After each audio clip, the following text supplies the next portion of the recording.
So what's our takeaway? Awards are what you make of them. I feel like somebody who's savvy about publicity can use an award as a talking point, a news cycle. Yes. But that's kind of probably all it is, unless they're giving you a lot of cash. Which, yeah. Are they? No, I don't think so. Well, rare. Very rare. Hi, I'm Joe Beal, the founder and CEO of Microcosm Publishing. I'm also the author of A People's Guide to Publishing, which distills what I've learned from selling millions of books over the past 28 years. I'm Elly Blue, the vice president of Microcosm. We started this podcast to share what we've learned with newer publishers, so you can learn from our mistakes. Or maybe you just want to learn about the publishing industry. We welcome back once again Jane Friedman of The Bottom Line. Hello. Now joining us once again for the 30th or so time to talk about another common mystifying kerfuffle in the world of publishing.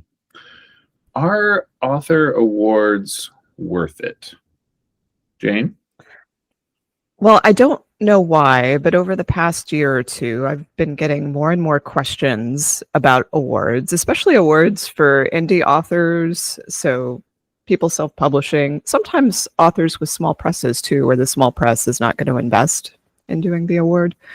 And I actually had two people submit guest posts recently about this topic. Kind of, I wouldn't say they're on opposite ends of the spectrum, but one represents a more positive experience, but also questions, have I been had?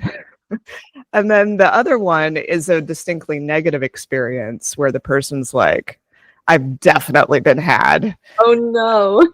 And so her post is really kind of a warning to other authors to maybe save your money because the award is really just there to stroke your ego.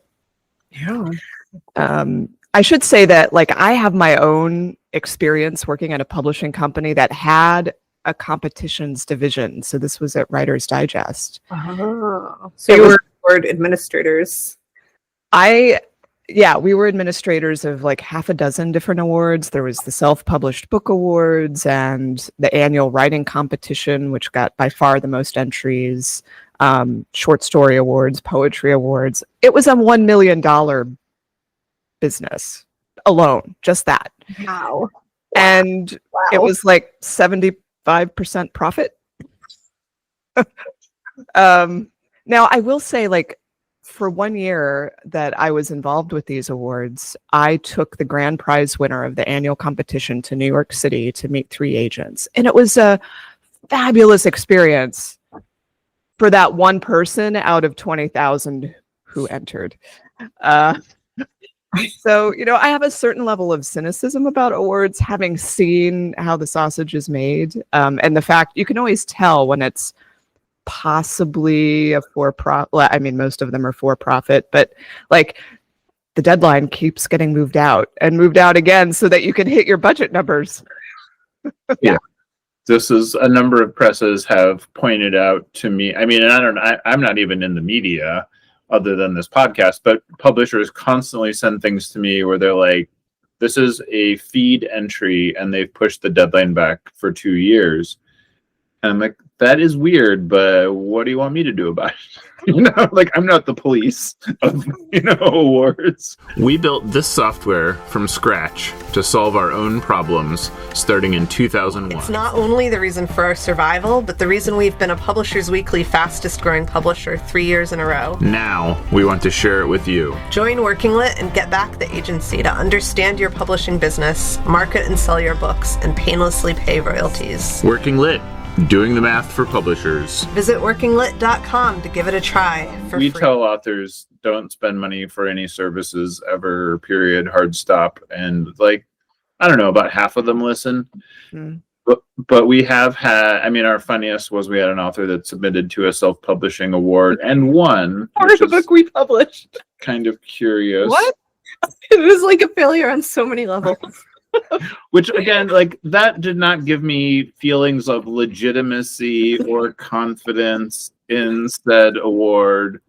But my background is in filmmaking, which it's like became very pay to play at a certain point where distribution was all contingent upon getting into these festival entries, and then it was like, how many thousands of dollars have you budgeted for those application fees?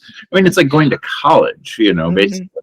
Yeah. And so, I guess that gave me a certain, I don't know, jadedness, because at a certain point, you're supposed to be sort of grandfathered into free applications if you're a returning filmmaker. But then more and more of them were like, well, this is how we make the money. So no, you have to pay even if you're a 10 times alum. And so, I don't know, I guess, when did awards change in publishing that maybe the validity of it was shaken? I mean, certainly I've noticed on the traditional publishing side, when you get into like poetry and some of the things that aren't particularly commercial, I've seen more and more of these small literary, usually nonprofit presses that will use contests with a book publication as the prize. Yeah. And the writers are really supporting that press through the entry fees, because they're, for a book publication prize, they're pretty high, like minimum of $25, if not 50, 100, like it can get really steep.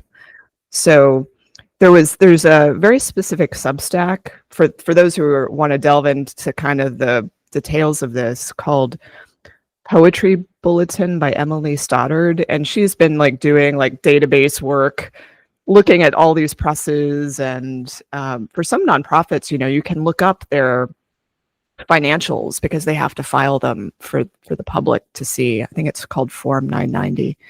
And so you can see, like, for certain presses, like, that's their bread and butter, these contest fees. So that I always feel a little bit conflicted about this, because the presses aren't going to survive on book sales alone in many cases, but it's the writers who are funding it entirely. So are we comfortable with this? I don't know. Depends on the day. I mean, there's like a kind of a beautiful thing about like breaking down the gatekeeping, now there's no longer just like the National Book Award or like whatever big awards there are that like probably feel out of sight to a lot of people. Yeah. But like also, is winning the award, is the honor of winning an award enough? Because that's what you get. We had a book win an award a couple years ago, one of our Queering Consent series, super well written, amazing T for T short stories by Laura Q, called A Tight Squeeze. We submitted it to the Lambda Awards, became a finalist. It won in its category. Laura went to the awards ceremony, got a trophy. Great photo. Super big smile. And I think I've been monitoring book sales since then, and I think we sold like maybe up to 50 more units than we would have without the award. Our industry is run by billionaires and conglomerates. At Microcosm, we wanted the freedom to independently sell our books, easily pay royalties, manage our inventory, and understand our business all in one place. That's why we've been using our own software since 2001. Now, we want to share it with you. Working Lit is the only business success software that is created and owned 100% by publishers for publishers. Join Working Lit and get the agency you need to help your business grow. Visit workinglit.com to try it for free. Yeah, we would have to pay hundreds of dollars to get the rights to put, if we were to reprint with the award on the cover, to sticker the cover. Kidding. We would have to pay for that. Yeah, like you can't just, even when you win, you don't get the rights to the emblem. So, yeah. I didn't know that part. That seems bonkers. Yeah. And I mean, it's like, this is another nonprofit doing what it needs to do to exist. Yeah. Right. And we were definitely like, maybe this will attract more quality submissions of the types that we want because we have the prestige. Like, that's kind of how we use social media. It doesn't sell books anymore, but it attracts authors and job applicants that we want. But I don't know if that's happened. Like, have we gotten more quality submissions in that series since the award? So. Well, I would not say that has happened. And so it is curious where, and I do, there was a point in time where like a book review would sell a certain number of copies. And I do feel like an award would definitely sells, especially in children's publishing, would definitely sell like a good clip of copies. But now, I don't know, is it the volume of awards or is it the fact that they have less legitimacy? I think so many don't have any name recognition in the market. So if a reader sees them, they don't know necessarily what to make of it. Certainly, just as a publishing insider, I see some of these books that do have sometimes like half a dozen awards, and I haven't heard of them, and I'm like, who gave you these? I know. So- And I feel like if we were to like start an award, which maybe we should, because pure profit, like you said, the Microcosm Awards, like I feel like part of doing that would need to be like a mechanism for selling those books, right? Like, Hopefully. Well- like get Well, podcasts to like have a reading group with all the books that were nominated. Or whatever. Right. And I think you've pinpointed one of the reasons awards get launched is because whoever the organizer is, publisher, nonprofit, something else, they're trying to get attention for themselves. So like it would make total sense to me for you to launch an award if you wanted to spread the word about Microcosm as a publisher doing award-winning books or as the arbiter or some judge of quality in your categories. Well, I guess this is the perfect time to non-ironically and very seriously announce that we just have signed on to be one of the beneficiaries of the Zine Award. And they came to us. They just said, we want to like put you on it for legitimacy's sake. And, I said, that's fine. What do you mean beneficiaries? Like we're, like one of the people that grant the award. Oh, like we're the judges? No, not the Benefactors? judges. We like rubber stamp the legitimacy of the award from the legitimacy of our track record. Got it. And I did say, like, I would appreciate it if we had maybe some say in what is, who is winning this award. But I mean, it is cool. It's like nonfiction, research-based writing. And I'm like, that's exactly what I'm into. Well, we should have a like challenge for our readers that we promote that's like read all of these and discuss. Yeah. I don't know, something like that. Like let's make this award non-bogus. And I don't know when it's gonna roll out, but Well, sharpen your pencils, zinesters. I got a phone. And that's how it happened. Wow. Anything else you want to say about this, Jane? Well, maybe I'll note, I guess, to be fair to the really big prestigious awards, or not to be fair to the smaller pay-to-play awards, rather. I got into a discussion with someone when I was posting these articles who, and now granted, this is, I think, a pretty cynical view. They're like, well, if you look at something like the National Book Award or the Pulitzers or whomever, like that's all just back scratching and it's who you know, and it's, they're just giving awards out to their friends or the publishers that they like. And, I don't think the awards are based on that, but there is an element of truth to the fact that awards typically go to the people that are already doing quite well. Yeah. Yeah. Nobody in our small press world is probably going to win the Nobel Prize for Literature. Unlikely. Yeah. So yeah, I guess it's right. That kind of led everybody to launch their own, and here we are. Thanks for joining us once again. Please send your questions to podcast@microcosmpublishing.com so we can answer them on future episodes. And please give us 5 stars on iTunes and everywhere else that podcasts are reviewed.